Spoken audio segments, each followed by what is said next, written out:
Itong puno na ito ang pahirap sa amin sobra. Na linis na lahat oh. Tanggal na yun nandito mga puno. Ito, kahapon pa. Yan. Struggle kami rito sa isang to. Nagle-level na sila kuya. Para mamayang hapon ano na daw, makapaglagay na. Yun adjust natin to, ibigay to ha. Alas 11:30 na no.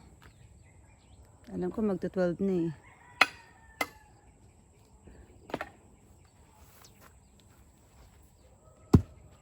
Ang mga manok nag-iingayan pa rin.